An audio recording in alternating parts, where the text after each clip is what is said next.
What's up? What's up? What's up? What's up, everybody? This is Angela on the Woman Sphere podcast, also the original Woman Sphere podcast. Good morning, good morning, good morning, everyone. This is a go to live right quick. I just want to come and holler at y'all about a couple of things that was on my mind this morning.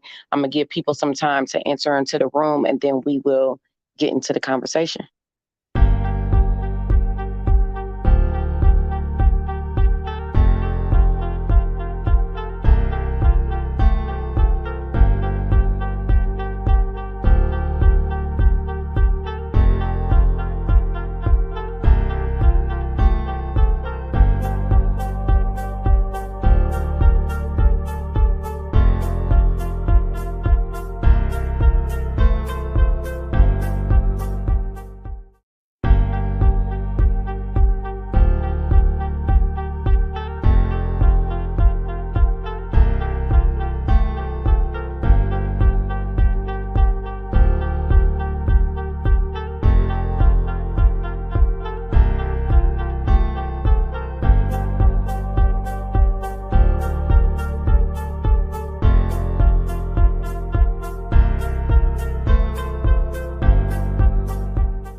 So, what's up? What's up? What's up, everybody? What's up? Good morning. How's everybody doing today? Okay, so I wanted to come and touch on a couple of things for my audience. This ain't for everybody in BWE. They ain't on the same ride we on, right? We've recognized that already. But I wanted to come and talk to y'all about transitional spiritual debt.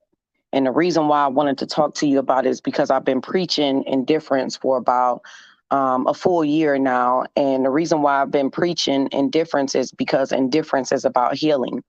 There's a lack of that in this space. A lot of the women rejoice when men like Kevin Samuels pass away.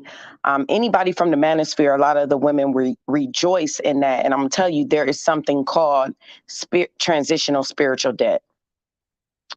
When you rejoice in things such as someone losing their life or anything like that, it's not good for your spiritual health. It's just not good for your spiritual health. You can use that person's death as a lesson and as a teaching tool, but primarily it really isn't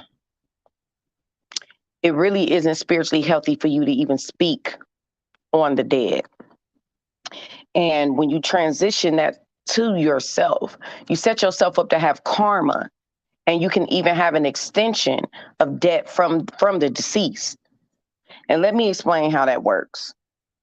When I was younger, I remember my mom used to tell me that anything I accomplished that is my own personal accomplishment, where it will be like getting a job or looking at a house. I can remember the first apartment I looked at when I was younger because I was a teenage mom. And I remember the first apartment I looked at, and I wanted to take my child's father with me because we were going to be living together.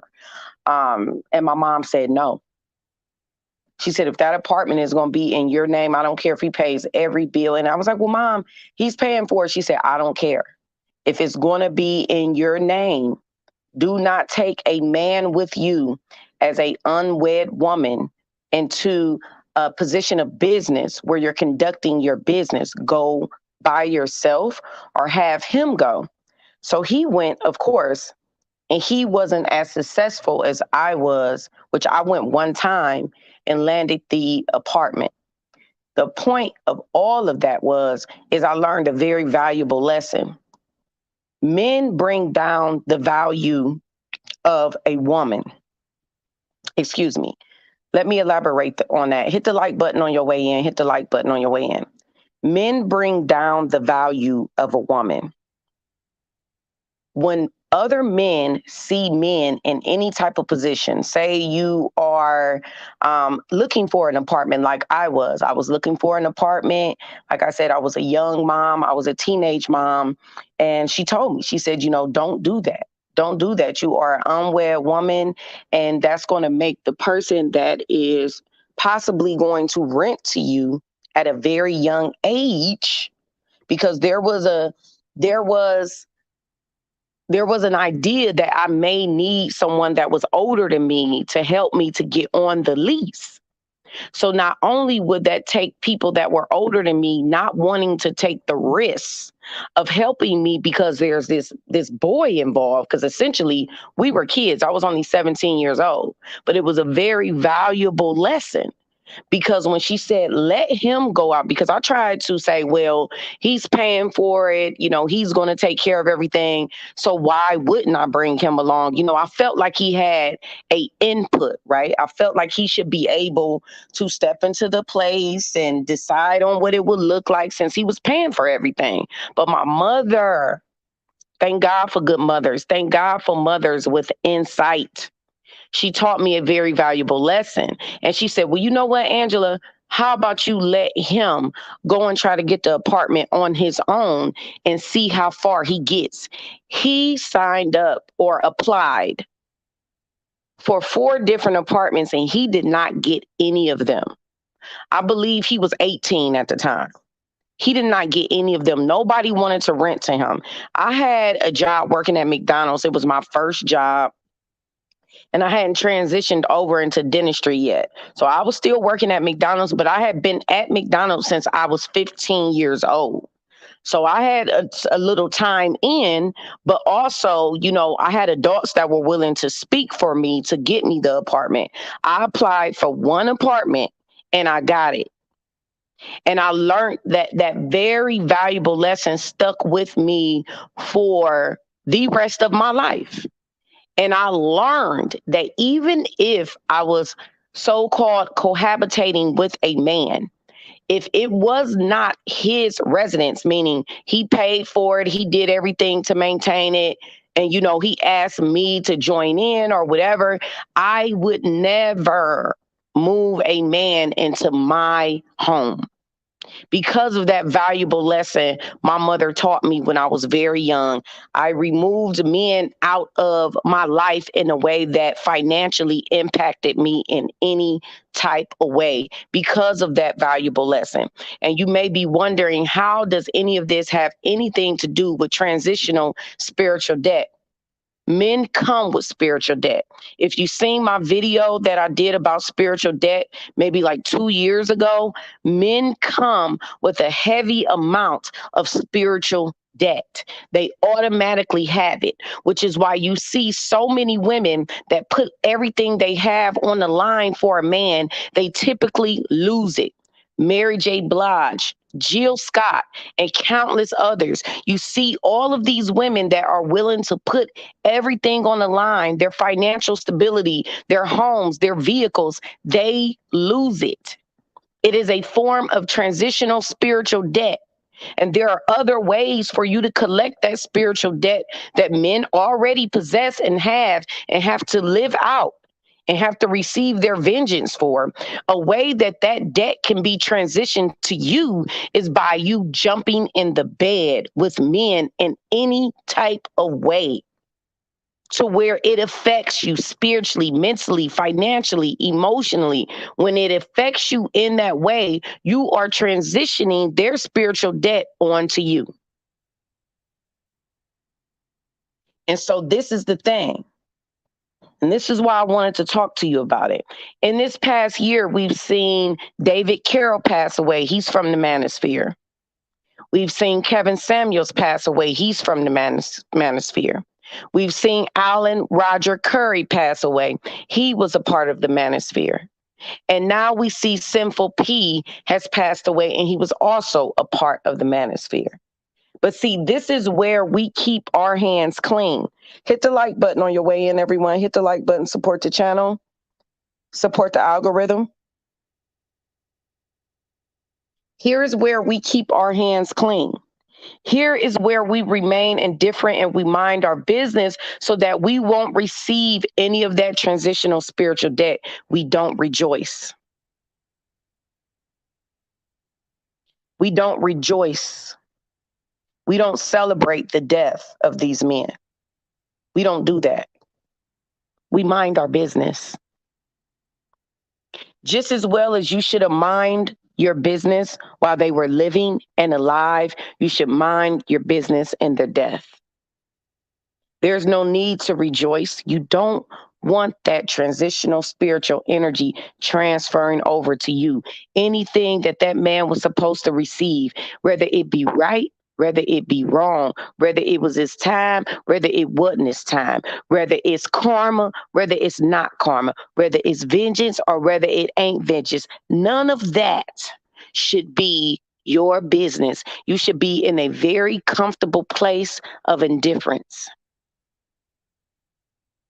This is why I've been talking so much about indifference to you ladies, and I've been going hard on it because indifference is a place of healing. You've already healed. That is no longer of your concern in a good nor bad way. It just isn't your business. What your business is what makes you healthy and whole. Anything that is a distraction, anything that could cause you to receive karmic energy, you don't participate in.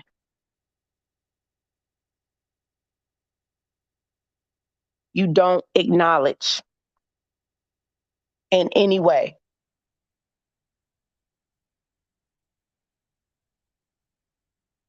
It's not beneficial. Hit the like button. It's not spiritually healthy and it's not spiritually beneficial. You want to invest in everything that is spiritually beneficial to your overall well-being. You want to be intentional. You want to be intuitive. You want to be aware. You want to be all of those things. You don't want to be the collective of people. I'm telling you that. Because the collective of Black women are going to get online and they are going to dance and they are going to be happy, just like they did with Kevin Samuels, looking like fools. Looking like fools. The spiritually healthy know that is a very, very dangerous position to step into. You know that. You know to keep your mouth closed. If you ain't got nothing good to say, don't say it at all. I know that's such a corny cliche, but it is real. It is real. There is no, I'm telling you, the collective of Black women that are unhealed, the mammies, the mules, the battle axes, the Black male bangers, they are going to get online and be like, woo wee, woo wee. I guess they said winter is coming. I guess they said winter is coming. We don't want to do that. We don't want to do that because see, what that says is there's still a part of you that's invested in things that aren't good for you. That says that there is still a healthy portion of you that's still concerned at your big old age with things that don't affect you, isn't a part of your life, doesn't add to it, doesn't take away, but you are still invested. Why is that, Miss Lady? Why is that? You are doing nothing but transitioning the spiritual debt that he may have received had you just kept your mouth closed. You may be scooching it right on over to you because you do know that is what happens with transitional spiritual debt, right? When you put your nose all up in business in a negative way that ain't got nothing to do with the facilitation of your spiritual path, all you do is deviate and detour down a lane that ain't got nothing to do with you. Now you're all stuck and stupid looking and unhealed. The thing you need to know about scars is scars are supposed to heal. That is the primary reason for a scar, is that it heals and eventually it falls off. Isn't that what a scar does? Hit the like button on your way in. So see, it's okay to be scarred, but it's not okay to acknowledge what happens when you receive a scar. When you receive a scar, the initial feeling is it hurts. The initial feeling of a scar is it hurts. You bumped your knee, you bumped your elbow, you skinned your knee or you skinned your elbow, and you have a bruise. Maybe you even skinned it down to the white meat. But the beauty in the process is watching it heal, watching it go from being wide open, bleeding, susceptible to infection and everything, to it hardening, to it closing up and hardening. Isn't that the process of healing? At first, it's just wide open. You're crying, you're all over the place. Then you go through that position of being hard and all closed off to everybody. You're mad about everything. You're mad. You're hard. You're closed off. Can't nobody get to you. But the more and more you do the work, the more and more you take care of that scar. The more you tend to that scar. And if you tend to it the best that you can, sometimes you won't even know that it was ever even there. And sometimes there's just a resemblance of a little brown mark on your skin or on your leg or on your back or wherever in your heart, wherever you received that scar. It's just a blemish of it there. And then you can tell the story. You know, I remember when this happened to me and it was right here and people look like, where? Where was it? Right here. You don't see that little brown mark? Oh, that? Yeah, that's where it was. That is the process of healing. Hit the like button on your way in. That is the process of healing, to where you don't even recognize it no more because you've done all the work and everything you need to do. You've went through the process of having a scar. And now you're in a lane of indifference. You don't want to have a scar that never heals. Who would want a scar that never heals? Who would want a gaping wound just open for everybody in the world to see? People are going to wonder, what's wrong with you? Why aren't you taking care of your scar? Why are you bleeding all over the place? Hey, you wouldn't be able to keep a job. You wouldn't even be able to have a healthy relationship. People would wonder, why are you bleeding and pussing all over the place? Hit the like button. It is the same when you walk around being unhealed, celebrating things that normal, healthy people do not celebrate.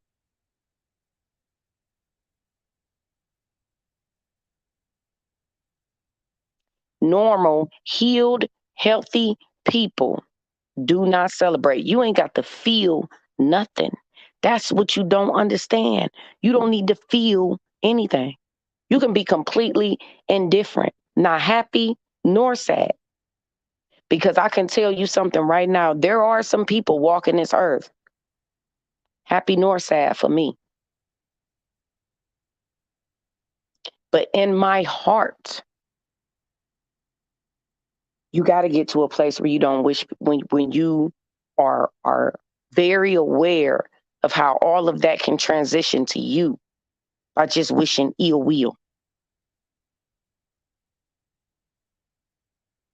And transitional spiritual debt is a real thing. It's a saying, be careful of the grave you dig, because you might be digging one for yourself. Be careful of the grave you dig for me, because you might be digging one for yourself. That's very true. And that can be very transitional. Whether you feel like people deserve it or not, it can go in a circle. The best bet is to really just keep your mouth closed when you see people receiving the spiritual debt for what it is they did to you, or what it is they did to the collective and the phenotype that looks like you. Your best bet is to keep your mouth closed, because when you open your mouth, when spiritual debt is being collected, it's almost like God looked back at you like, oh, you got something to say? Because see, we don't get away with nothing. We don't get away with nothing. Not nothing at all. When you see somebody that wronged you, when you see somebody, and I'm always able to see it,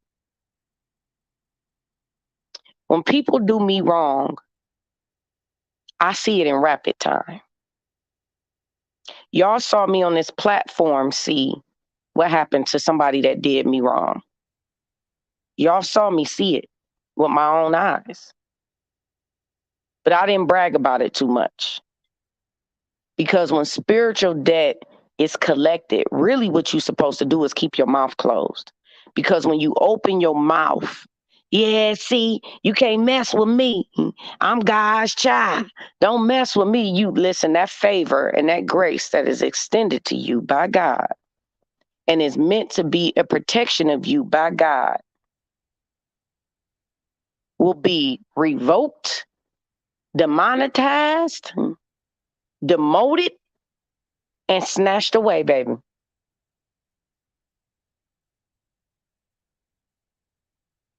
Snatched away. When you see the process and the collection of spiritual debt, do not open your big old mouth, because I'm telling you that transitional spiritual debt is real too. So while you sitting over there bragging and hyping it up and doing all of that, yeah, okay. Be careful. Be careful. Be careful with that. Because I'm telling you, it will boomerang. And it will boomerang in a way that I have you on bended knees, crying out to God, why me? You better be careful. You better be careful. Become indifferent. Don't wish no harm. You ain't even got to wish well. Just mind the business that keeps you spiritually healthy. Do that. Do that. No, listen, let me tell you the steps. There are steps at being a spiritually healthy human being. Be very intentional. Everything you do, be intentional. If you are in anybody's life right now for all the wrong reasons, exit. Exit. If you are in somebody's life because you're nosy, or if you are in somebody's life because you're meddlesome, if you are in somebody's life because you just want to know their business, if you all up and through somebody else's business, if you are doing anything right now in your life that is not of good intention, remove yourself. The only way that you can stay spiritually protected, the only way that you can stay spiritually protected is to start with good intention. When you meet somebody, have good intention. Maybe you think this woman is cool. Maybe you think she has a lot to offer. Maybe you think this guy is cool. Maybe you think it's something about him that's interesting. Have good intention. Have wholesome intention. Have good intention. Because if you enter into somebody's life with all the wrong reasons, a lot of people enter into people's lives all the wrong reasons. Want to be nosy, want to it's just weird. We all know that weird vibe that some people enter your lives with. And something about this person just never feels comfortable. Never, because they don't have good intentions. Be very intentional with everything you do. If you don't like a person, just don't like them. You don't have to beat yourself up about it. You don't have to figure out why you don't like them. You don't have to take it to the lab. You don't have to get the person to explain to you what it is, or maybe you're wrong. You don't have to be understanding with people that you simply just do not feel comfortable around. You don't. You don't.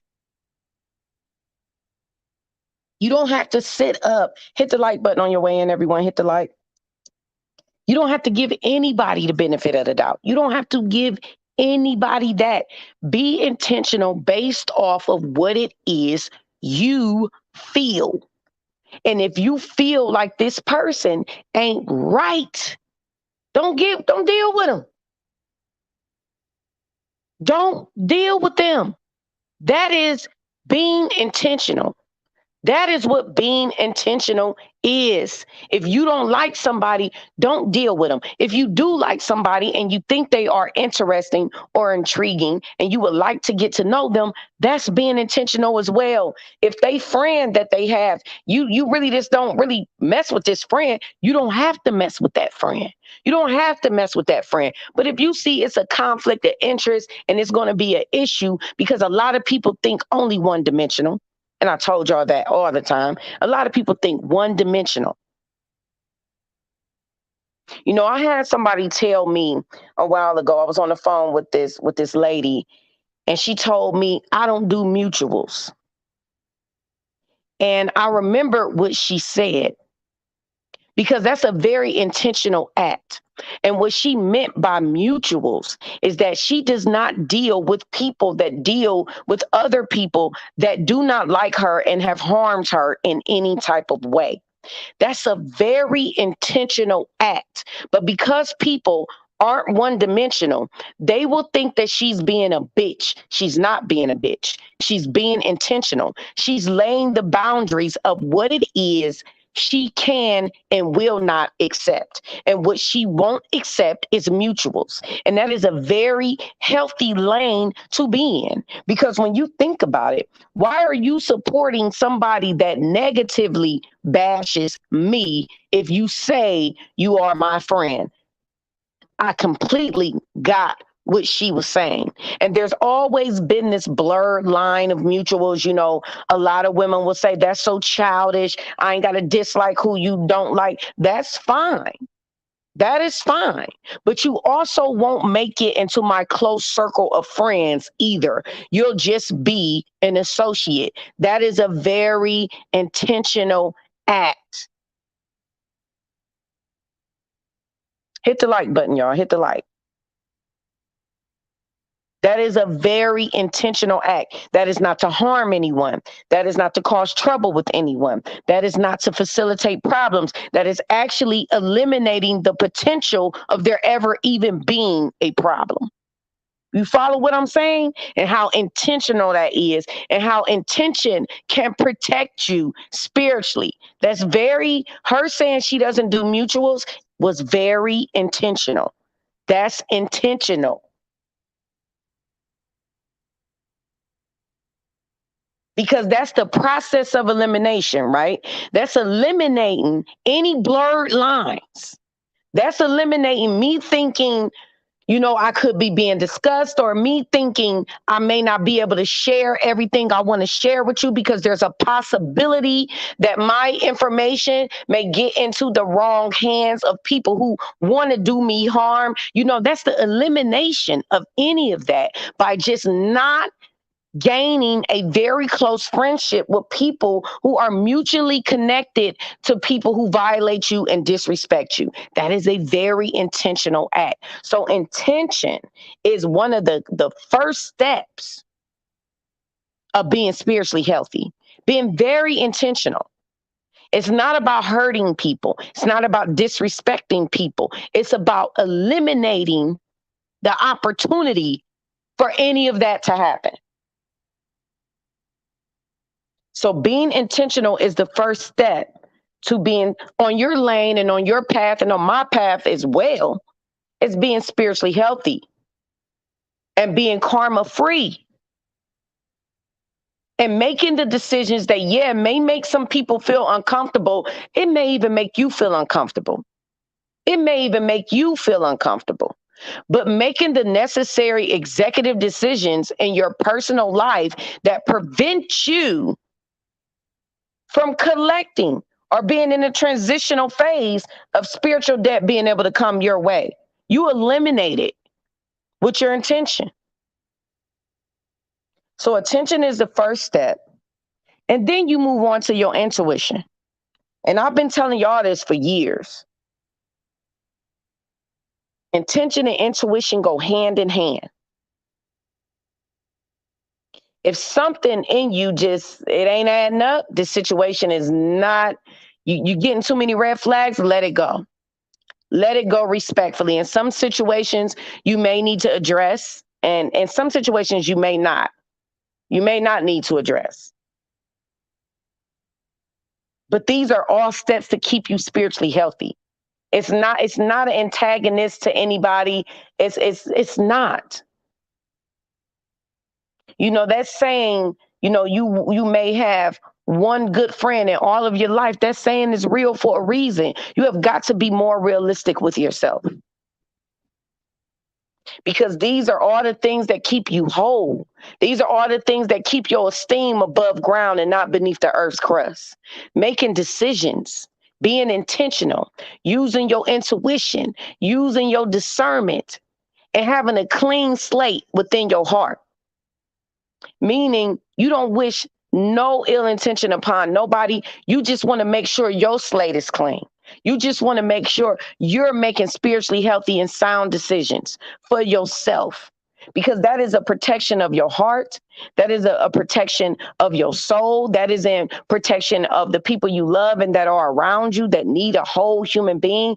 There are so many things and situations that can enter your life that cause you to receive transitional spiritual debt, and it'll have you feeling real down and out about yourself.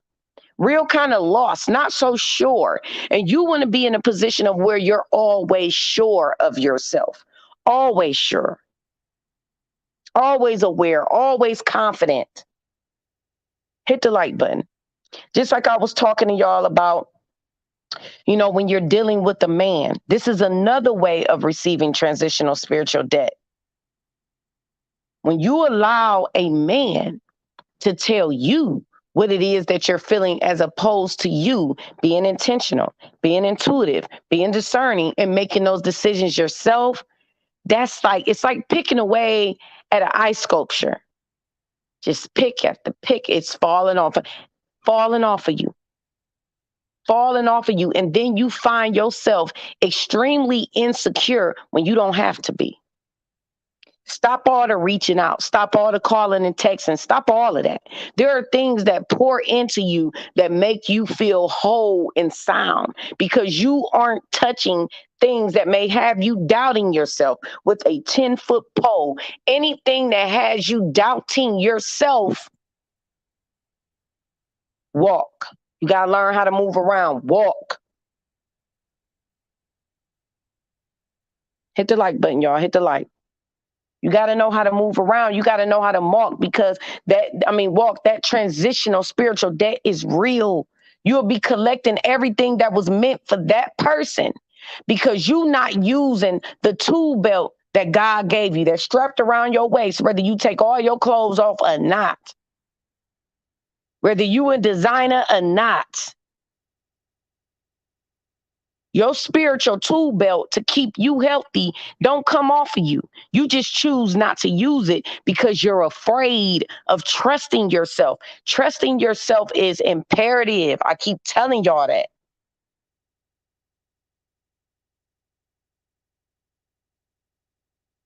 Because when you don't trust yourself, anybody that's around you that's up to no good, that you don't have enough sense to eliminate,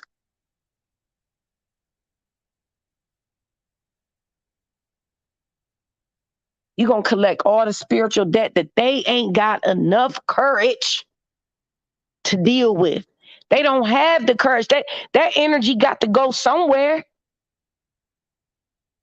That energy got to go somewhere, don't it? Don't it?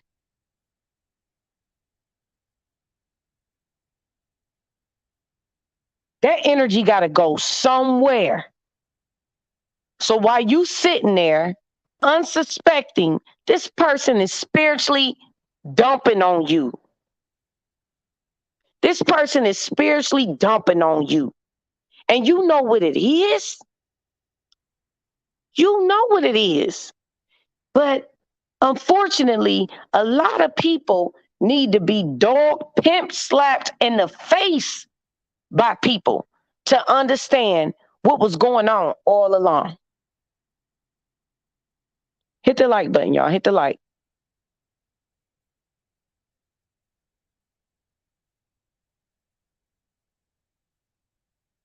Transitional spiritual debt, because that energy got to go somewhere.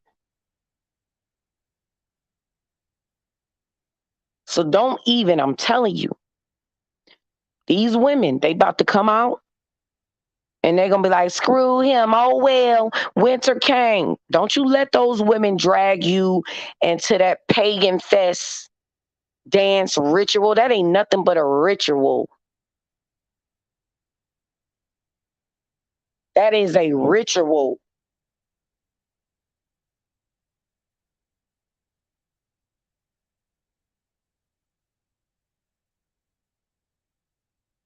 That is a ritual. When you see people dancing and celebrating the death or the spiritual debt collection of another human being, they don't even understand that's a ritual transitioning that spiritual debt that that person could have possibly received had you just shut your mouth, had you just shut your trap. But since you aren't spiritually educated enough to know that, since you aren't spiritually educated to know you're infancy, you're in your infancy. You're in your infancy and you aren't aware that you need to shut it up. Go ahead and be thankful for that transition you about to receive.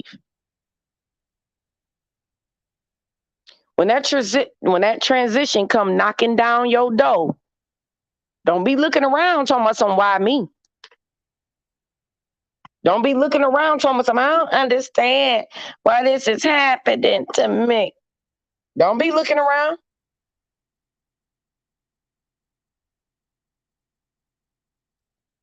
Don't be looking around, because when the time came for that person to receive their spiritual debt, because you was all up and through that thing acting like you was God, wanting to be God, wanting to be God. You was all up and through that thing. Look at you. Uh-huh. Uh-huh. Uh-huh. You was all up and through that thing, rejoicing, happy, happy in your soul, happy in your spirit. Transitional. Transitional.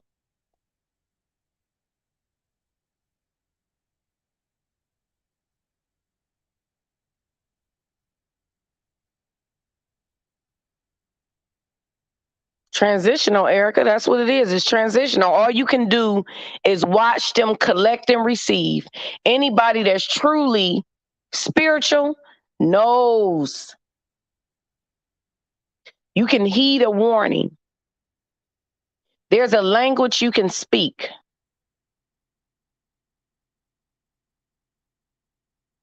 But you got to know about that boomerang effect, and you got to know about, you got to know how to move. A lot of y'all don't know how to move spiritually. It's very, very right up in our faces. All of you women sitting out there pulling your tarot cards out on black men, transitional spiritual debt. All of you women sitting up there paying these tarot readers $25, $30 just to see what's about to happen to black men, transitional spiritual debt. All of you women flocking to these tarot readers. Oh, black men and black men. Transitional spiritual debt. Transitional spiritual debt. Transitional spiritual debt. Transitional.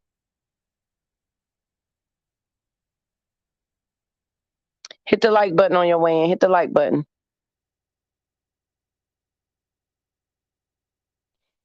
It actually sends chills through my spine, which is why I cannot watch this lady sitting up there collecting $25, $30 to sit up and pull cards and tell you what's about to happen to black men. Transitional spiritual debt.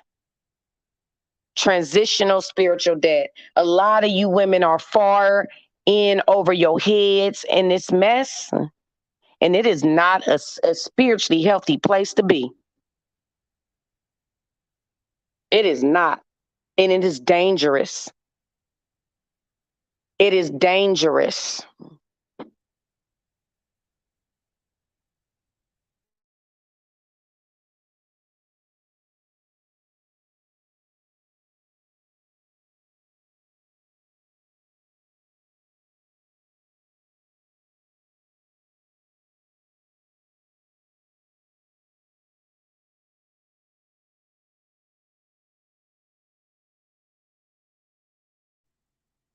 Transitional spiritual debt. That stuff is real, man. Some things you have got to learn to keep your mouth closed about. And that goes for all of us. That goes for all of us. I know that the taunting online, it can become a bit much, from men and from the women, the taunting. I know it can. But some things, all of us, we have got to learn to keep, if you know how to move spiritually, you know how to repent. You know how to ask God for forgiveness for things that you've done wrong, even knowing you're wrong. If you step outside of your intention or you step outside of your intuition or your discernment and you moving with the flesh, you know when you moving with the flesh. You're very aware when you moving with the flesh. Nobody needs to tell you when you moving with the flesh. When you moving with the flesh, you got to repent. You got to do what you need to do to keep yourself spiritually healthy. You can't be out here getting too caught up in this YouTube mess and this online internet bull crap. Because at the end of the day, you are living your life.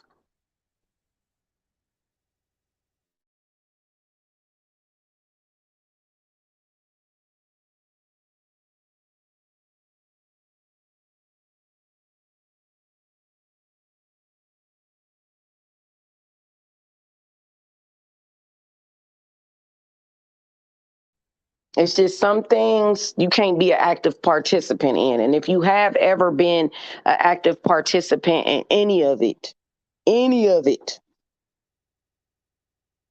need to work that out. You need to do what you need to do to work it out because you don't want that transition on yourself. It's a lot of dangerous practices going on online right now. A lot of dangerous practices. It's the reason why being online and this gender war rhetoric and everything, I've been moving away from it because I see the demonic energy in it. I see the transition of spiritual debt, and I don't think women are paying attention. I don't think women are watching. I think that women are rejoicing because they feel like they're winning right now. And the thing that women aren't paying attention to is that can easily transition once you become what you hate. The transition is already happening because you are becoming what you hate.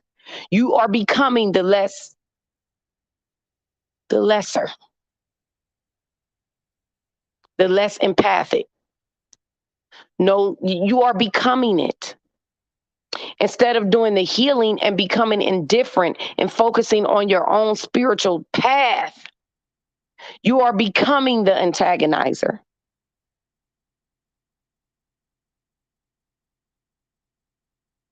You are becoming it.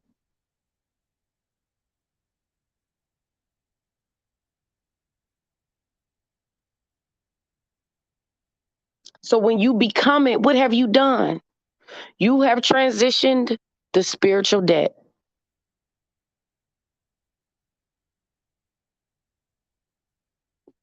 When you become it. Because that energy, once again, it got to have somewhere to go. It got to have somewhere to go. As to where if you would have kept your mouth closed and you would have stayed away from it, it would have died right with that situation. It would have been gone. But when you rejoice and you celebrate, that is a ritual for that energy to live. You are celebrating that energy. You are celebrating it. So now that energy lives and that energy lives within you. And it's a crazy sight to see that people don't even recognize that. It is crazy to me. It is crazy that they don't recognize that that is what's happening. That is what's happening.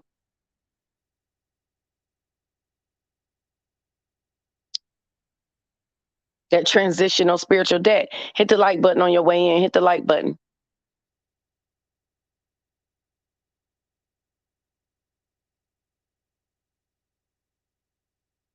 Thank you, Yellow Rose, for saying that. Yellow Rose says, these days when I hear something off the wall, I make sure I laugh instead of being triggered because it's meant to steal your joy. And that I will not let these internet people do. This is what I'm saying, y'all. It's transitional. It's not doing nothing but transitioning. So all of that spiritual debt meant to be collected because men are running their mouths doing da da da da da. ABC 1 2 3, right? Because women are rejoicing and practicing these rituals and then bringing in these Miss Cleos and oh, what is the path for black men and spell casting and playing and worshiping false idols, all to get back at a devilish energy. Ooh, y'all out there playing with fire. Playing with fire. The fact that it's that serious, to me, this is the thing. The fact that it is so serious that you need to facilitate readings to know what black men are doing is insane to me. That is insane to me. That's deep. That's heavily invested. Heavily invested. Wow.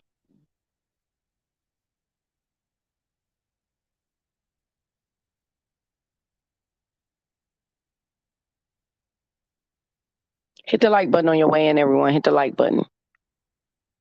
It's a lot of people y'all gonna start seeing receiving transitional spiritual debt. And I just wanted to do this video so that you can pay attention. I always like to, get y'all ahead of the curve, when it comes to this spiritual awareness. And it's like certain things you got to take yourself to the lab for. And I tell y'all that all the time. We are of the flesh, we are human beings. So there are things that we will do that disappoints even us. You're not going to be happy with yourself all the time. That's why it's imperative to consistently make decisions, at least 90% of the time that are in your best interest. Rather it's a time where you want to go, what I told you. That's the flesh wanting you to do that. The flesh is always going to want you to be the finger pointer and be, ooh, I told you, I told you. The flesh is going to always want you to do that. And that's something that when people have wronged you, it's kind of hard for you it's hard to pull back from doing that. But I am telling you, the more you pull back from doing stuff like that and you focus on who you are spiritually within yourself, your spiritual self is not going to want to do that. Your spiritual self may just feel indifferent about the whole situation. And that is the most healthiest place to be. You don't have to have a cape on for anybody or anything. If something is not spiritually healthy for you, because you want to speak to your spirit. You want to kind of ignore your flesh. Your flesh is what gets you in trouble. Your flesh will make all the wrong decisions. You want to adhere on a higher level of consciousness, which is your spirit.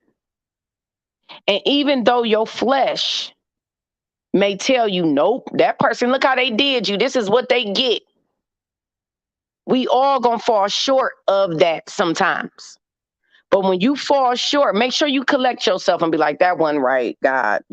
Whatever you need to do, make sure you collect yourself to keep yourself spiritually healthy. Nobody needs to know what you do when it's just you and God, and what you do to keep yourself spiritually healthy. Because trust and believe me, I do everything I need to do to keep myself spiritually healthy.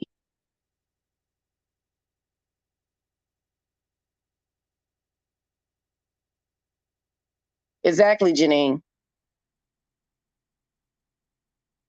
Exactly, Jelaine. Yeah, the flesh ain't no joke. Hit the like button, y'all. Hit the like when you come in. The flesh is no joke at all. The flesh will have you making all the wrong decisions, doing all the wrong things, because your higher self is not going to want to do that.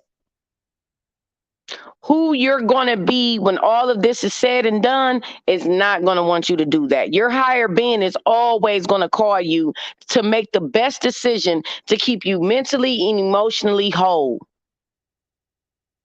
Always.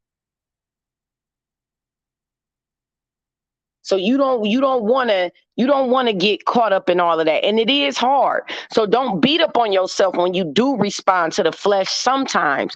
You just don't want to be a person that's consistently living in the flesh. You get what I'm saying? You don't want to be a person that's consistently operating in their flesh. You don't want to be that person. That is going to leave you open to always be receiving transitional debt. The word of God says, trust in the Lord, lean not towards your own understanding. When you are leaning towards your most basic level of understanding, you are leaning towards your flesh. That is what you are leaning towards. When you're trusting in the Lord, God is within you. So that is your higher self. And when you trust in that path and the lane that's going down, that is your destiny. That is where all your blessings reside. That is where the beauty of life is. That is where joy, prosperity, wealth, growth, love, all of that is your higher self. The flesh ain't there for nothing but to drag you in the mud and have you making all those decisions that are instant gratification. It feel good for right now, so I'ma do it. They piss me off, so I'ma do it. That instant gratification. This is why so many spiritually lost people call on these tarot card readers, because it's instant gratification. It's an instant answer. They have no faith. They have no belief in what is not tangible. Worshiping false idols. They need it to be tangible. They need it to be instant. I want it now. I want to answer now. I don't want to believe. I don't want to have faith. I can't see it. I can't hold it. It don't exist. That is the spiritually lost. They would rather trust a deck of cards than what resides within them. You hear what I'm saying? A deck of cards instead of the God that's within them. Their higher level of consciousness, their discernment, their intuition, their intentional nature. Your intentional nature speaks from your heart. Your heart.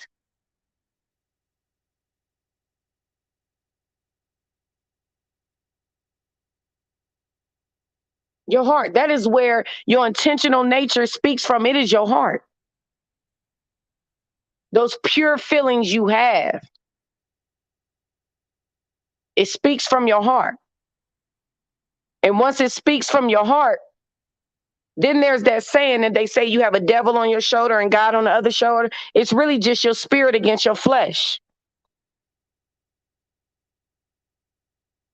That's all it is. Hit the like button. Hit the like button on your way in, everyone. Hit the like.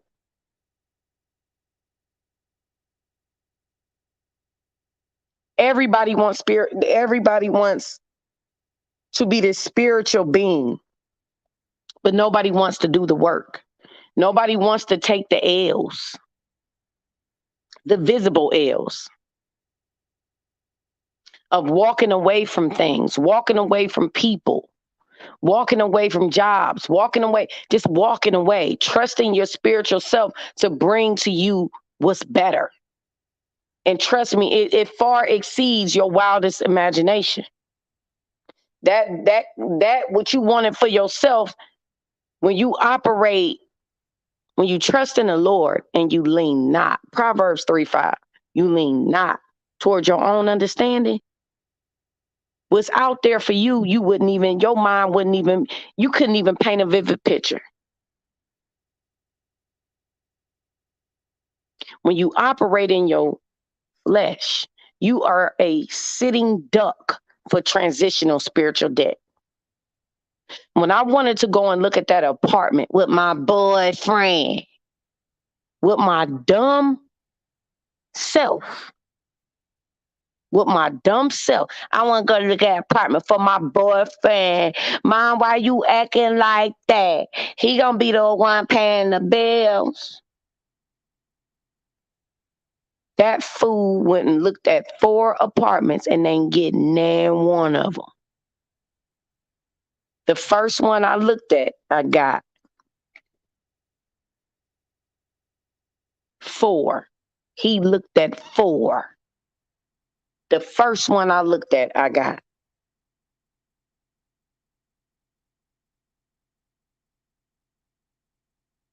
And I learned a very valuable lesson. And I pray that today you're learning a valuable lesson with me. Keep yourself spiritually healthy.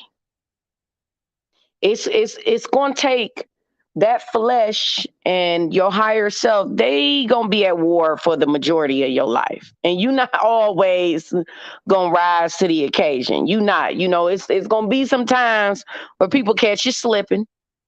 It's going to be some times where you just can't hold it and you listen here. It's going to be some times when the listen here is going to slip out. But you got to know what you need to do to weigh all that out, keep all that clean, and keep all that in an area that's pretty healthy. But see, that's why I say it starts with your spiritual intention. Your intention, as long as your intention is pure, and then somebody coming all type of left and sideways, and you for the most part you balance yourself out, but sometimes you may slip up and respond to people, and that is human nature, that is of the flesh, and we are of it. So there's a consistent battle with that. So don't be too hard on yourself, but just be aware of how to balance it out. You don't want to be the person that is so invested in everything that brings you tragedy, everything that brings you imbalance, everything that brings you pain, hurt, frustration, confusion. The male energy is really, really deeply rooted in a lot of confusion. And a lot of that confusion comes from spiritual debt. So you don't want to be somewhere begging some woman to pull cards because you so heavily invested in what keeps you late, what keeps you stagnant, what keeps you compounded, unhappy, disgruntled, bitter, sad. Why would you ever want to know what is going on, but what keeps you behind? Listen at that. Listen at that. Why would you ever want to know what the collective of Black men are doing? Why would you want to know what they died from? Why would you want to know? You don't want to know what the flesh wants you to know. See, the flesh is that nosy person that wants to know all of why do you want to know about the person and the collective of people who don't care, whether they don't care.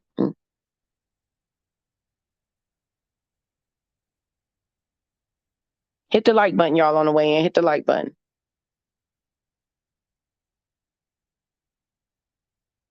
Wow, that's a very, you have gotten so invested in what's going on with Black men that you are begging the pagan of the spiritual gods. What's going on with them? What's about to happen to Black men? Is winter coming for the men? What's going on with these men? Here's $30. What's going on? Here's $25. What's going on? Here's 20. Here's 20. Here's 50. Here's oh my God, she told us when it gonna come from. Here's $100 tip. Oh, they're gonna get what God said supposed to happen to them. Here go another $50. Can you please tell us what's going on with the men's?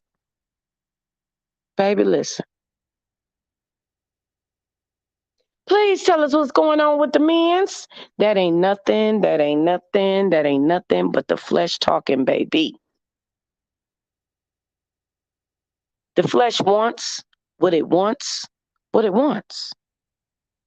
The flesh wants what it wants.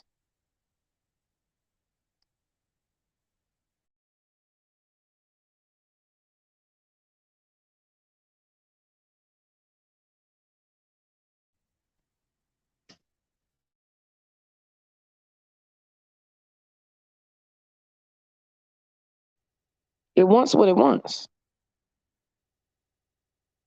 Because that when I mean, I don't know when y'all seen that, did y'all think it was crazy? But I was like, man, it ain't never this deep. It ain't never in life this deep. The things that you allow your flesh to keep you involved with will eat you alive. Do you hear me? The things that you allow your raggedy flesh that ain't gonna do, your flesh ain't gonna do nothing but wilt and perish. The worms are gonna eat your flesh alive.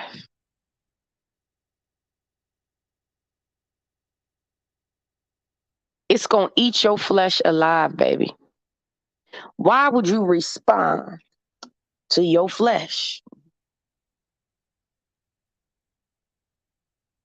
When I seen that the Miss Cleos was ushered in for the future of Black men, I said, oh, we done reached the odds.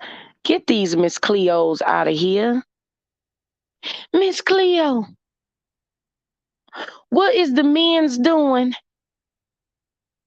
Is the men's gonna continue the men's? Is the men's ever gonna turn around? Is the men's gonna take care of their children? Is the men's gonna love us? Is the men's gonna provide for us? What's going on with the men's, Miss Cleo?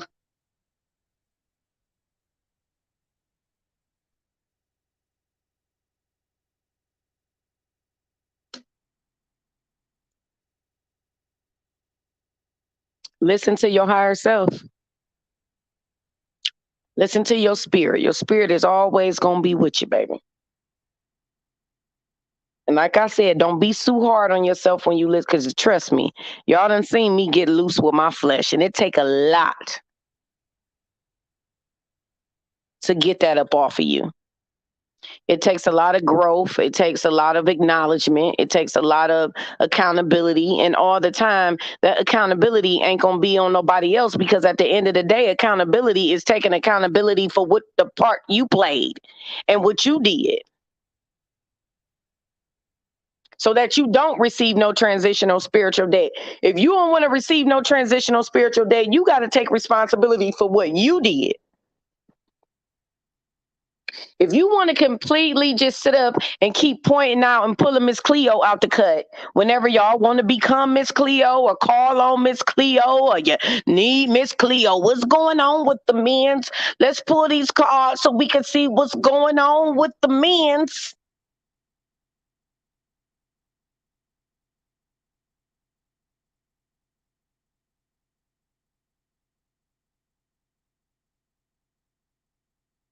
Listen here. You don't heal, you don't grow that way. That scar will be a gaping wound.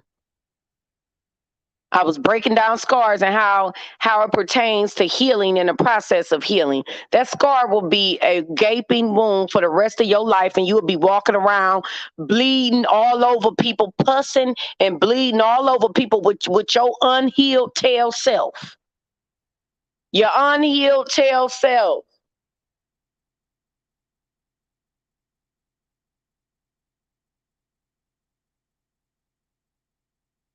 That'll be you. Like I said earlier, one thing about a scar is it's gonna heal. If it don't do nothing else, that scar gonna heal. But just imagine if you treated the healing process of your soul the same way you treated a scar. When you get a scar, it's a gaping wound. It's bleeding. It's pussing. And you do things so you won't get an infection, right? You care for it so you won't get an infection. So you care for it and then it gets hard and it closes up. So we understand you going through a situation that left you open, left you exposed, left you vulnerable. And then you get in that position where you hard and you close off to everybody. You don't want to deal with nobody. But as time goes on, because you are doing the work, because you are taking accountability, because you are addressing yourself, after a while, you know how a scar gets, you can't even see it. You can see the resemblance of where it was, and then you get to tell people the story. Hey, I skinned my knee when I was little and it was real bad. It was like to the white meat, and somebody looking at your knee like, where? I don't see it. And you like, right here, right here. And they like, where? I don't see it. Because everybody got that scar on their knee.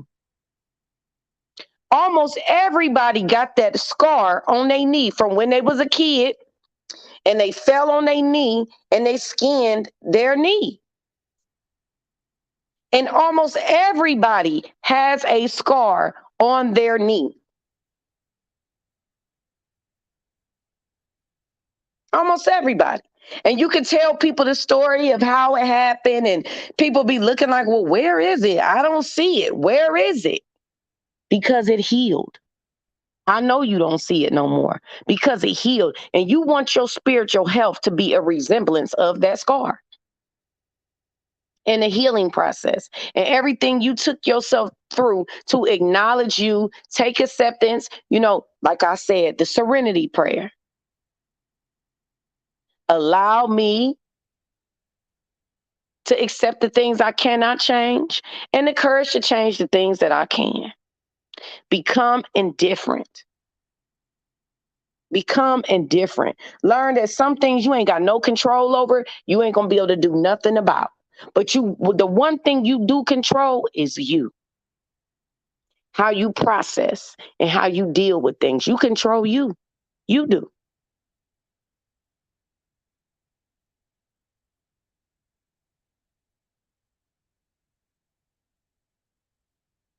Because it do, Erica. Hit the like button on your way in, everyone. Hit the like button.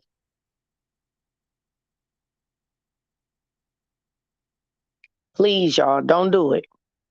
Because the internet is about to be on fire. And women are going to be, yeah, see? Remember all that?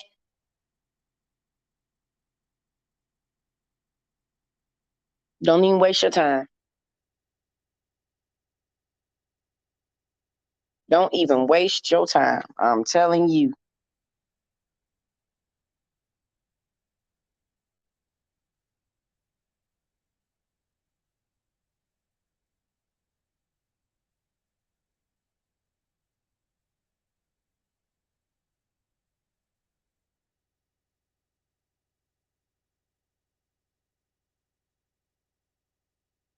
Just me says my cousin got it because we use the recycle and get money. I seen that white mean almost fainted. Laugh out loud. I knew I wasn't gonna be no nurse. Yes, it's hit the like button on your way in, everyone. Hit the like button. It is everybody has that mark on their knee where they got their knee skinned and it took a while to heal and it was real hard for a really long time and then eventually it just fell off. And that is the process of healing in your life. That's the process of healing. You go through all the phases, but the goal is to get there, right? Nobody wants a open, gaping wound that they have to patch, and nobody wants that. We want to heal. We want to heal. We don't want to be acting in our flesh consistently. Acting in your flesh consistently will keep you sad, will keep you disgruntled, will keep you bitter, will keep you unhealthy, will keep you unhealed. It'll have you in a completely stagnant phase. And we want to rise above that. We want to be better than that. We want to be indifferent. You don't got to put your cape on for nobody. There needs to be an obliteration of the cape. You don't need to have a cape for Black women. The collective, they are detrimental to you as well. You don't need to have a cape for men in general. You don't need to have a cape for Black men. And you don't need to be extending your cape to white men. You just don't need to have a cape at all. The only person you need to maybe have a bedazzled cape to the side for is yourself. Put on a cape for yourself. For yourself. Put the cape on for you. Stop trying to extend that cape all over the place. You don't need to get that cape to Black women either. As a collective, you don't. Don't let these women fool you sitting up here being just as fake as they come.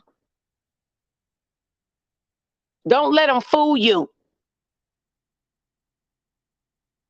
These Black women in this space are some of the fakest women I have ever seen in my life. Everybody is in comparison. Oh, I ain't got no kids. Oh, she do got kids. Oh, I was married. Oh, she ain't married. Oh, I ain't a baby mama. Oh, she is a baby mama. Oh, I got more than her. Oh, she got less than me. It's just so corny. Do not let these women make you think you got to care about the collective of Black women. You absolutely do not. Do not take yourself down this tangled web. Put a cape on for yourself. Be intentional for yourself. Don't allow no transitional spiritual debt in your life by becoming a Black male banger and begging these Miss Cleo ass bitches to tell you what's up with Black men. Do not even allow your flesh to get you that invested with a demographic of men that don't give a about you. Why would you be paying? Listen, essentially, this is why you know these women don't know nothing about spiritual energy. Essentially, what you're doing is paying to know about the spiritual debt of a demographic of men that don't care about you. You're paying to know that. Do you not know what that does with that simple transfer of monies does?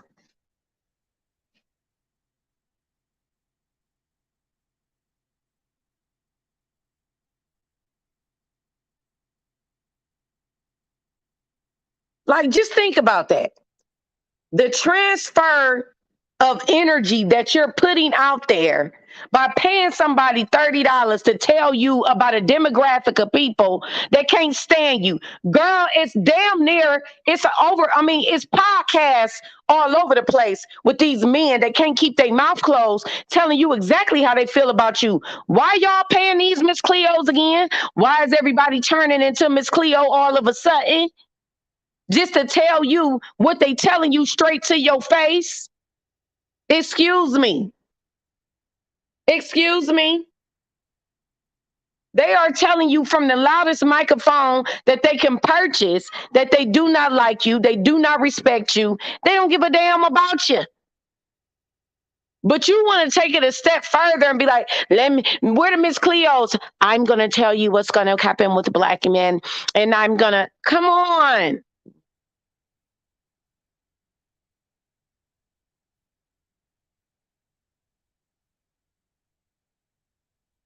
Come on.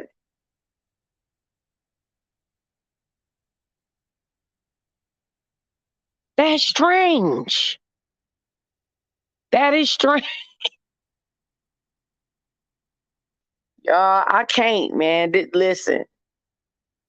Somebody just said up top they working on their own selfish bedazzled cape. Yes. Man, Miss P, that is the weirdest thing to me. And not just her, but so many other women that all of a sudden pulling cards on black men. It's just like, if y'all don't go sit down somewhere, you ain't doing nothing but transitioning the spiritual debt, whatever these black men had, to yourself by being invested.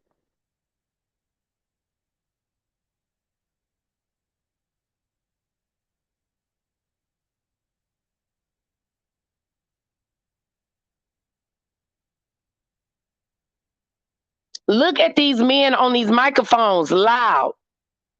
Black women are single mothers. Black women are angry, but you gonna go pay somebody. What are black men thinking about us? Do black men really like us? Do black men love us? Are black men gonna change? Are you kidding me? Are you kidding me? Use your common sense. It ain't even about using your common sense. Believe what you see and what you hear. But see, this is the energy of a mammy. Didn't I tell y'all that? This is the energy of a mammy. Mammies know what black men are, but they still are somewhere sitting beneath and deifying other black women to tell them, going to the Miss Cleos of the world or becoming the Miss Cleos of the world just so they can further find out. But black men are telling them themselves. And this is why you know the difference between a mammy and us. And I keep telling y'all that mammies are going to dissect black men so they can't do nothing else, even though black men are telling them. Black men are saying it out their own mouths. And these women are still asking questions. This is a mammy. They don't want to know the truth. Black women, the collective of black women, they relish in being lied to. They want you to lie to them. They want you to say, no, not all black men. Now, hold on now. They want you to tell them something different other than what black men told them themselves.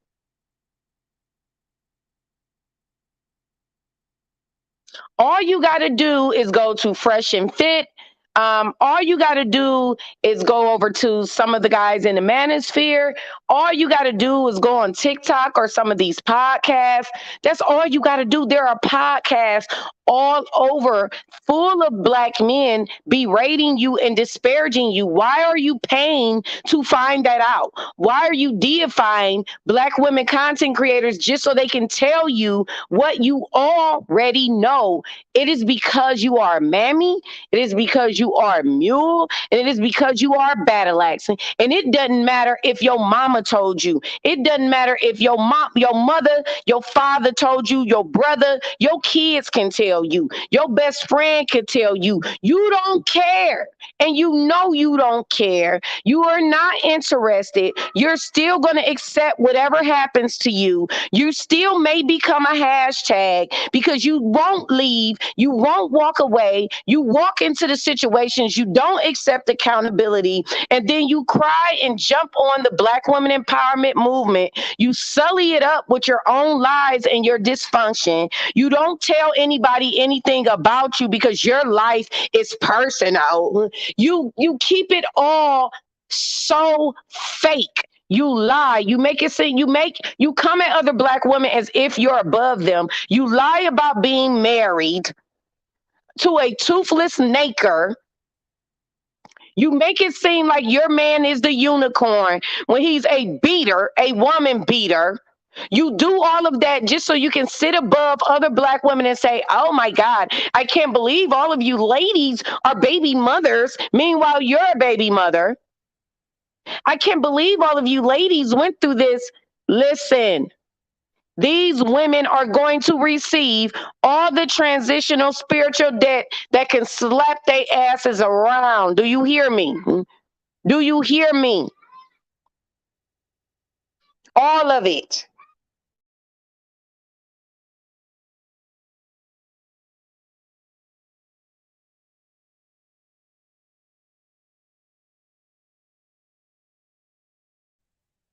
They're going to receive every amount of spiritual debt that the spiritual law will allow, baby. Because none of it is rooted in spiritual hierarchy. All of it is rooted in the flesh and how they're moving. Period.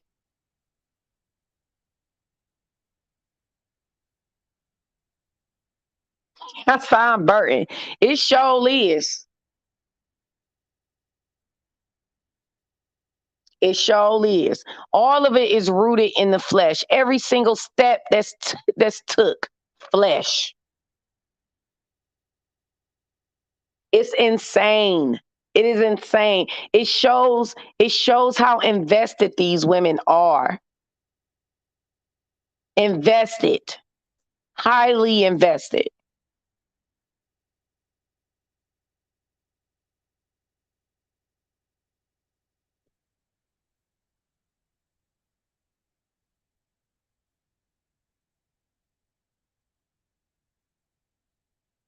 Exactly. Exactly. Life don't stop. Exactly. They want to know if they're gonna be the queen of the Blackistan ball. Okay? The belle of the Blackistan ball. This is why I tell y'all, get a cape for you, bedazzle it, put it around you. If you must, if you must, make sure you are dealing with sovereign women. Be very, very clear on that. Make sure you are dealing with sovereign women and sovereign women only. We are very hard to find. Very hard to find, but make sure. Little bit said highly invested stockholders. I'm trying to tell you.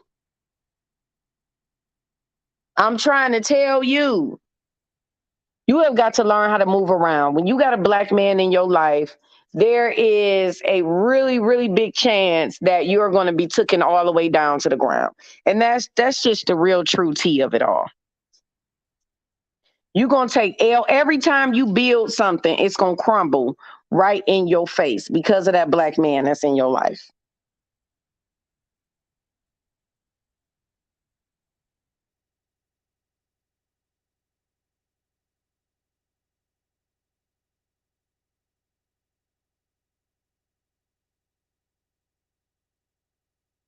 Yes, yes.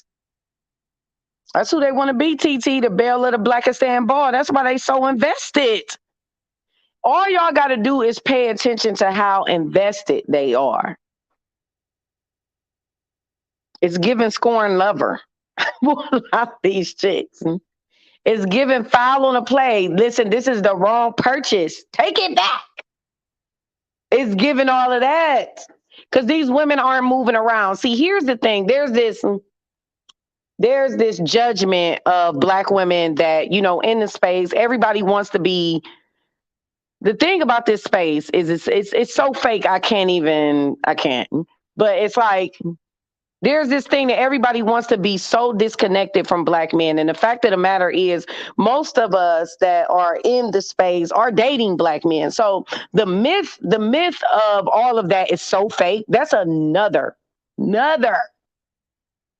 fake aspect of it. So fake. And that's because I'm gonna tell you why it comes across as being fake and disingenuous. It comes across as being fake and disingenuous because these women aren't very transparent about their lives. And then when you do find out things about their lives, you find out that they're making all the same mistakes that they judge other women for. They judge other women for being baby mamas, their baby mamas. They judge other women for dealing with dusties when they have a toothless dusty or they have a baby daddy that's a dusty, all on YouTube. They're judging other women for, you know, stupid things. There's so many stupid things that women in this space judge other women for, from the women of divestment to the pro-black women to the swirlers to the level up. It doesn't matter. Black women in this space are always better than the next black woman. Always. It's always. I'm better. I made better decisions than you. It's always that energy of I'm better, and not in a good way. Not in a way that's like, I'm a better person. It's more of I have more than you. I've accomplished more than you. I have a husband, you don't. I have a degree, you don't. I have a home, you don't. I have a man, you don't. I'm a better YouTuber than you. You're smaller than me. It's a bunch of stuff that's just so, I can't even say what it is because it's just that childish. It's that childish. So it's all about being better than the next black woman in the space. It's all about that. That is what it's rooted in. That is what it's all about. They want to be better. And typically when women want to be better than other women, it is to gain proximity to men. So the whole idea of not dating black men in this space is ridiculous to me. I think that if women were more transparent about their lives, they would not be viewed as hypocrites. But when you're not transparent, or with that, the life that you're showing, or the man that we see that you did choose is, a raggedy ass ashtray, then women are going to say, well, what are you talking about? Like, you're still, this is why it pays not to deify people. This is why it pays not to place people on a pedestal, because these people are still receiving transitional spiritual debt because they aren't even making executive decisions. And this is what I mean by that. We know that most of the black women, including my audience in this space, are still dating black men. Dating black men and knowing when to walk away from a black man or any man is what is key here. Not who you're dating, whether they be black or white. There's also that thing of, if I'm dating a white man, I made a better decision than you because you married a black man. There's also that thing too. Stupid, stupid. But here's the thing. It's not about any woman really being mistreated by a man, because we all know that that's going to happen. We all know that women will be mistreated by men. We know that. We know that. It's about how much does that woman, to me, in my eyes, what it is about is how far is that woman in her journey as a woman to where she walked away from the situation. I think that's what's more important here than judging other women for having shitty men, because in my mind, there is really not a very good decision you can make when it comes to men, but you can be very accountable for what you do once you see that you gave someone an opportunity and they prove to you that they are no different than the rest. There are decisions that you can make once you see that this situation is no different than previous situations, or it could be even worse. It is acknowledging that you have control of the decisions you make in your life. And I think that's what separates so many different scenarios.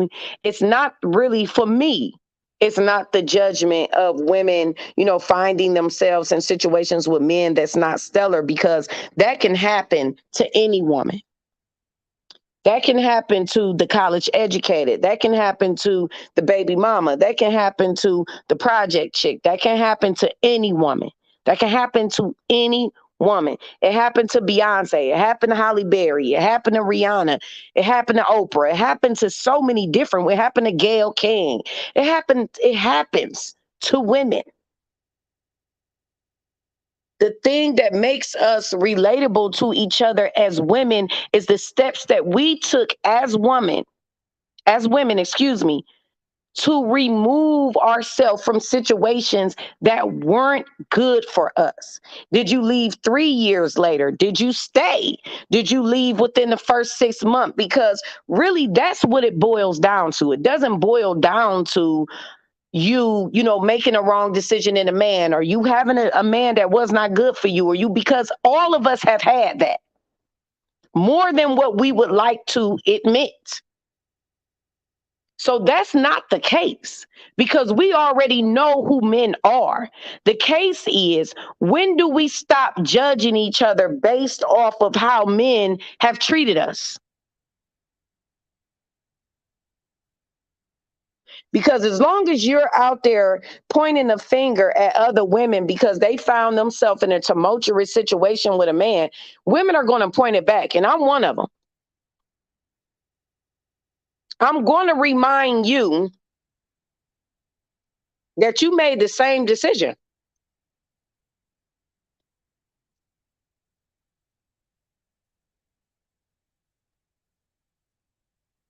And there are a lot of women that are going to do that.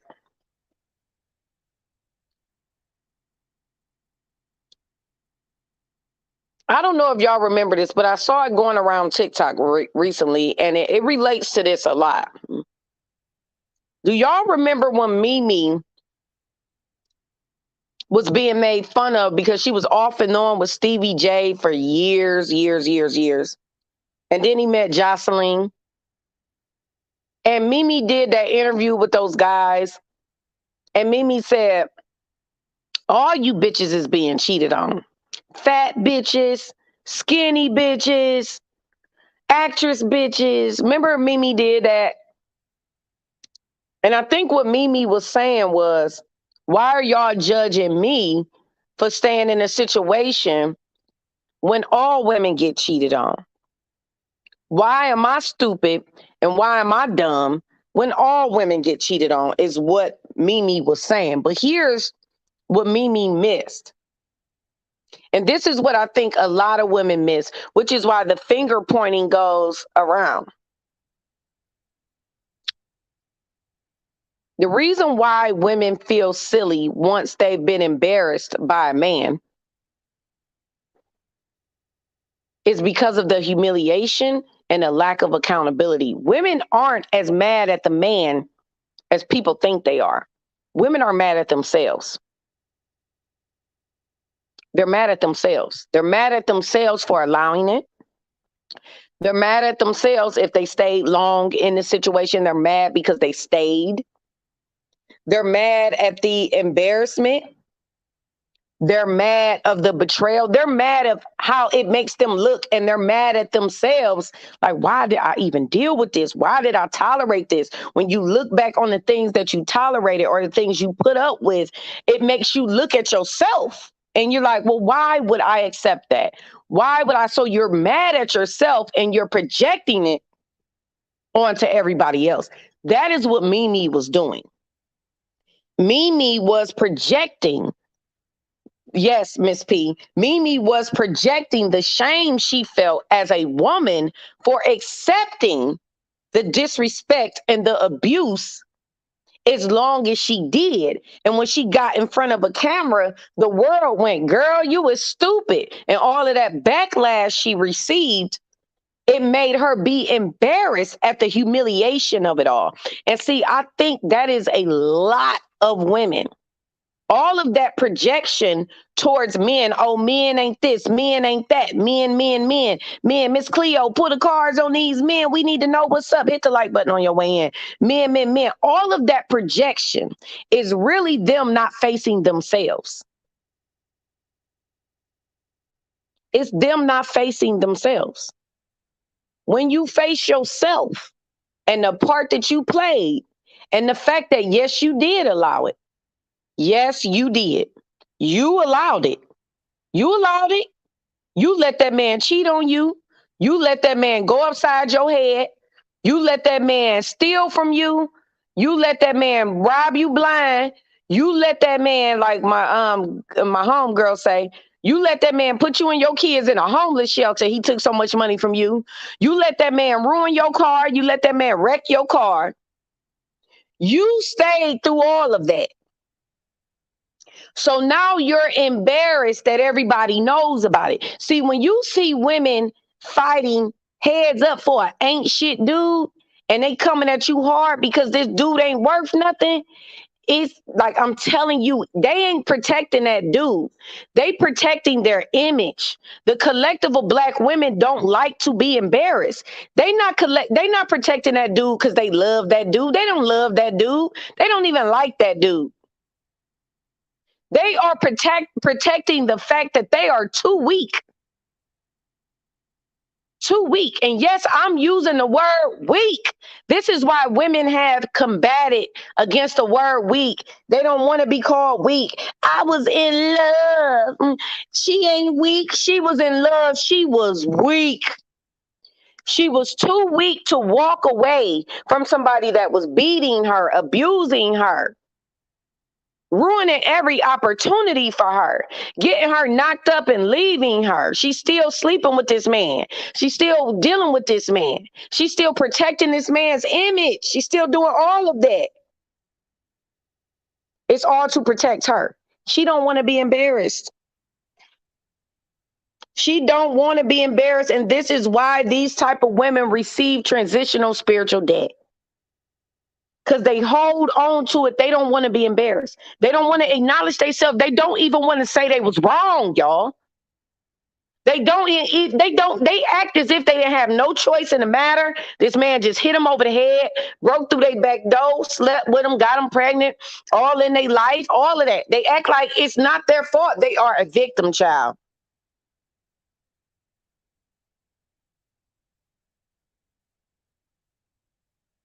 They are a victim. Hit the like button, y'all.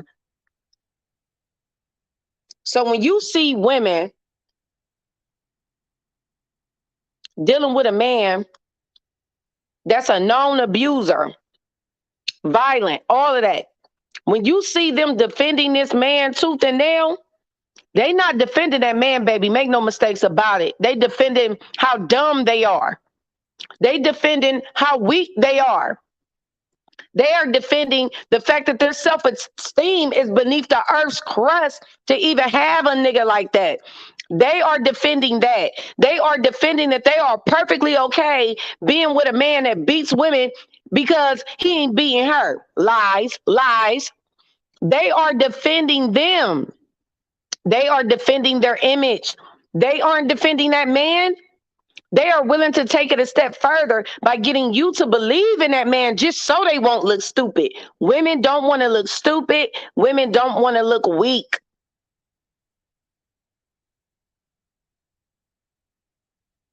They don't want to look stupid. They don't want to be weak. This is why they don't accept accountability for the fact that they had an ain't shit dude all up in their life forever. And this is why I tell y'all all the time. This is why these women do this. This is why these women point the finger at each other like, well, I got this and you ain't got that. You can't keep no man. All of this and this and that. This is why they do that. All of it is to be better than you and to not be held accountable. This is why they don't like words like bitter and weak. All of the words that define them, specifically define them. They want to do away with those words. I don't like when men call us bitter. I don't like when men, you are bitter. You are weak. You are these things in the moment. But you also are somebody that has the ability to change that. But until you change that, I can only identify you as such. You're bitter and you're weak and you're paying $50 to Miss Cleo to tell you about a demographic of men that do not like you and tell you daily. You are bitter, you are weak, and you are a succubus. You're all of those things. But you do have the ability to change it, Miss Ma'am, by taking accountability and walking away from shit that don't serve you, not responding to your flesh. Yeah, it's hard because you're going to love a lot of people. You might even love your little ding dang. You may even love your little kickstand, your little ashtray that you got. But if he an ashtray and he ain't doing nothing but causing this havoc all up and through your life, transitioning his spiritual debt to you, then what are you going to do? Are you going to continue to just stay there and sit there? Because what? I done already said ain't no good decisions to be made with these men. So it's like, all you got to do is move around, walk away. Why are you going to continue to sit there? Is it to have one up on women? Because y'all that got the worst nakers, the worst ashtrays? white or black, y'all love to run around telling people how they can't keep a man. Meanwhile, you sitting on over there collecting years and years and years and years and years of spiritual debt, transitional spiritual debt from this man. Like, it's just all on top of your head. You can't keep nothing going. Nothing is running smooth for you because you can accept that all his transitional spiritual debt and you're sitting up there faking and acting like you're happy.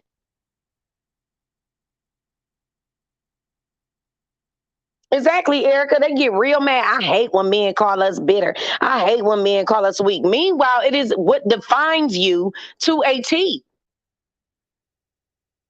But until you acknowledge the fact that it's up to you to change all of that, and you do have what it takes. I can't remember where I learned this from, but it was a class I took where it said you can't do nothing about what people gonna do. We can't do nothing about what the collective of women gonna be like. We can't do nothing about what the collective of men are going to be like. There's nothing we can do about that. But what we can do is how we respond to it and how we let it fester in our lives. I understand that you gonna care about people, you gonna love people. But like I said, it starts with intention, intuition, discernment, and then making decisions. It's nothing you can do about a motherfucker cutting up on you, especially if you ain't did nothing for the person to cut up. They just start cutting up out of nowhere and you just sitting there looking like, damn, why is you doing this? Why did Tyrone take your car and not come back for 2 days? See, at that point, yeah, he took it and he didn't come back for 2 days. But when he come back, now what you gonna do?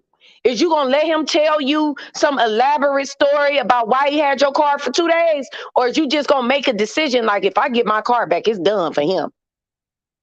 See, this is what I'm saying about people are going to do things.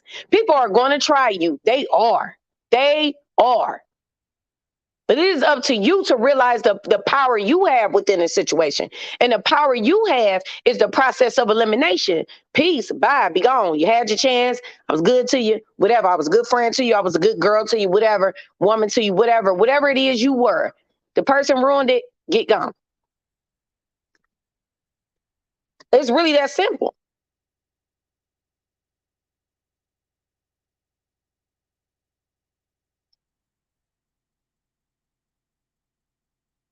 Right. Life doesn't stop. I know.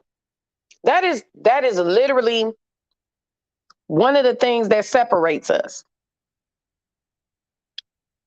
Holding us to a standard, and we do it to each other. We do it to each other. I've seen it. I've seen it. Because I'm the type of woman, I'm telling you, man, I could be octo mom and I'll roll on a nigga. I will roll. I'm talking about it could be 9 kids behind me. A bitch will roll. I'm talking about get your roll on. But if you ain't rolling with me, you getting rolled over. Period. You gonna either roll with me, okay, or get rolled over. And it may not be in a good way because I'll clip you and you'll be going where I'm going, scraped up. Scraped up. You gonna roll with me or get rolled the entire fuck over. Cause baby, I rolls. I'm telling you, I could be octo mom. Out. Priest. Women ain't never understood me. Women have always been like, girl, you don't care. You just had this baby. I sure don't. Priest. Because I don't want to be left feeling a lower esteem of myself. I know it's situations out here that will make you lose your confidence. I done been there, done that. Been there, done that. And we got to be real that there are certain situations, friendships, relationships, things we accept from people that make us lose our confidence, make us lose our esteem. No.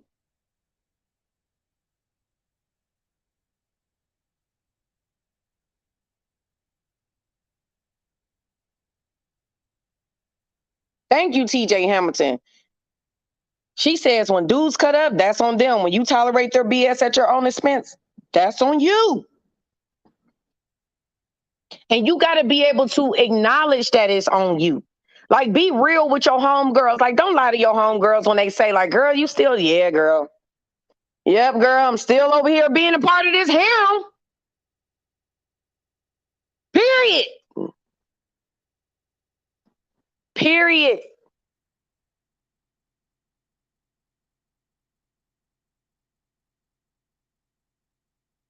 Period. Trust me, your friends gonna respect you more for your honesty anyway. You still over there kicking it with both feet in that man's harem. Hey, you was a part of that man's harem at one point. You still over there dealing with that Nick Nog's insecurities. Hey, you still dealing with his insecurity.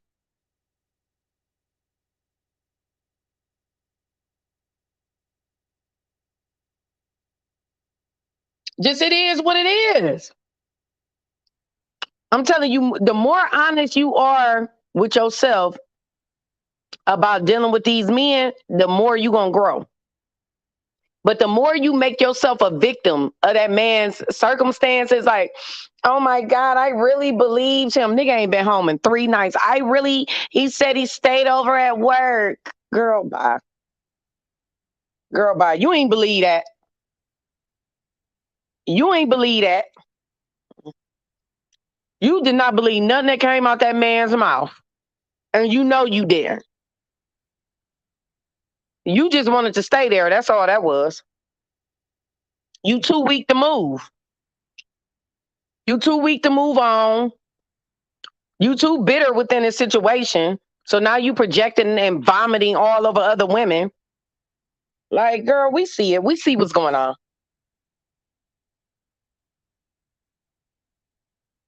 We see what's up.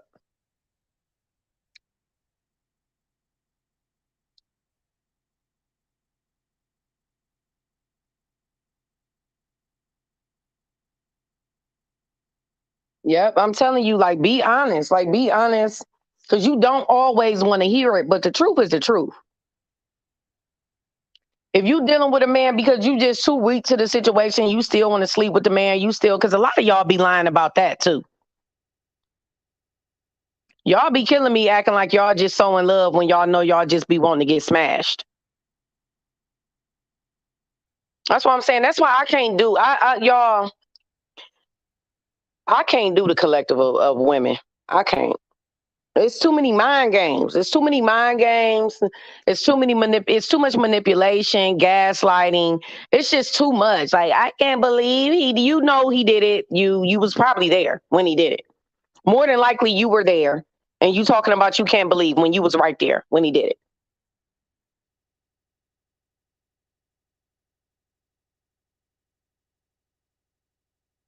Exactly, Erica. Tell yourself the truth. What are you lying to yourself on the behalf of somebody else for? Just so you can sit up and just collect all they transitional spiritual debt. I'm not doing it. Some women be having to dig themselves all the way out of the mud over and over again because they could look at so many women that's out here struggling because they dealing with some type of man. Just losing over and over and over and over. They have not took the lesson. They just still want to remain in that same spot.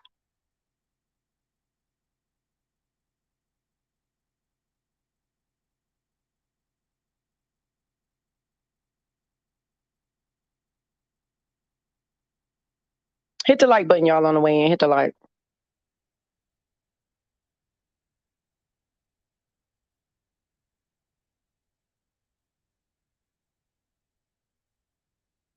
Yeah, just me. I ain't either. I ain't either. I learned real early myself too to be honest with myself about a man. And I knew for the most part the odds was against me when it came to men. So I just did what I wanted to do.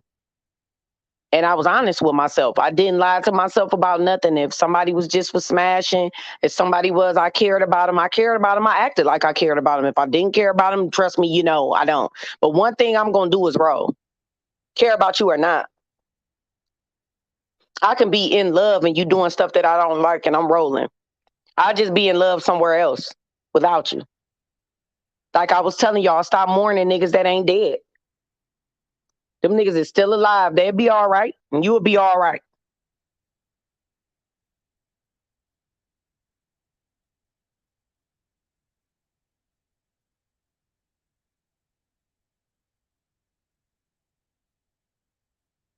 It's like when you think about it, like how you mourning somebody, how you crying all hard, and this motherfucker's over there eating fried chicken, macaroni and cheese, and greens. Like, what you crying for, man? This dude is over there grubbing and eating. Ain't missing a beat. Cry about him for what? He alive? 2023. That's what they listen. Mourn them for what? They ain't dead. Crying for what?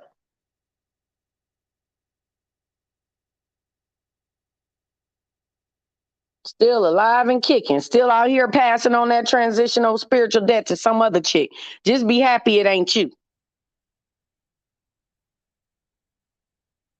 Just be happy it ain't you they passing on that transitional spiritual debt to.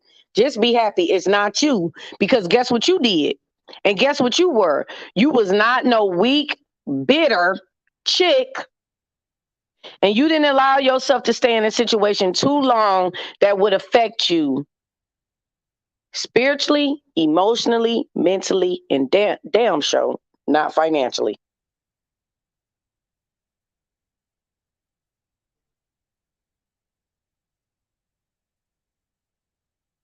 Listen up, y'all. Don't participate in this transitional spiritual debt that's happening right in front of your very eyes.